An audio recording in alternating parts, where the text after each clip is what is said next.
Today, my mommy is going to teach you how to round up decimals. Good luck. They don't need luck, they've got skill. All right, so just because we haven't talked about this specifically in class, we've done some problems like this, but we haven't specifically taken notes on it. So, and this will be on your breakout today. I want to make sure that you have what you need.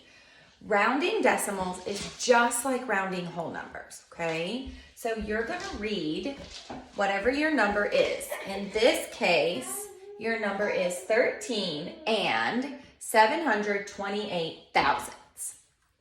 If the problem asks you to round to the nearest tenths, you will just underline the tenths place and look at the number to the right. You probably remember in 3rd grade learning something along the lines of the number to the right is the boss or is in charge, something along those lines, okay? Oh, the baby's moving my camera.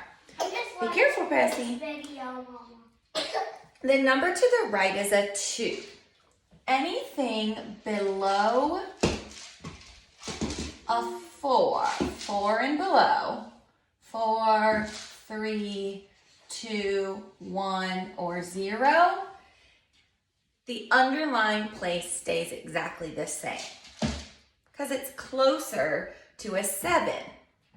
If there's anything a 5, 6, 7, 8, or 9, the number next to it is going to go up to the next digit because in that case, it would be closer to an 8.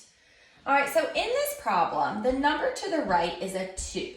Well, a 2 tells me that I am just going to keep my number the same. So my 7 is going to stay a 7. Everything in front of it stays the same as well. Okay, so 13, that whole number did not change. My 7 tenths did not change. And everything after the place that I'm rounding to needs to get turned into a 0. So the hundredths and the thousandths place are 0. I'm sorry, I have a 1-year-old messing with my camera stand. So Our camera stand. 13 and 700 thousandths, or 13 and 7 tenths. We know they have the same value. Right? And I rounded to the nearest tenth. Now, can you go get that from her, please, and take it in the other room?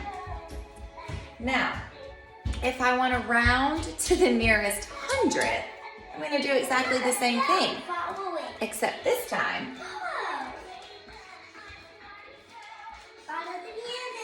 Olivia, can you do that quietly, please? This is what it's like teaching at home with children. 13 and 728 thousandths, all I did was copy the numbers so that I could rework. In this case, they want me to round to the hundredths. So I'm going to underline the digit in the hundredths place, which is the 2. And then I'm going to look at the number to the right. The number to the right is an 8. An 8 means that the 2 is closer to being a 3 than it is to being a 2. So in this case, I'm going to bump that digit up. My 2 is going to become a 3. Everything in front of it just stays exactly the same. So when I'm rounding to the nearest hundredth, my answer would be 13 and 73 hundredths. Okay? If you have any questions, email me. Remember, you can watch this video as many times as you need to. Good luck!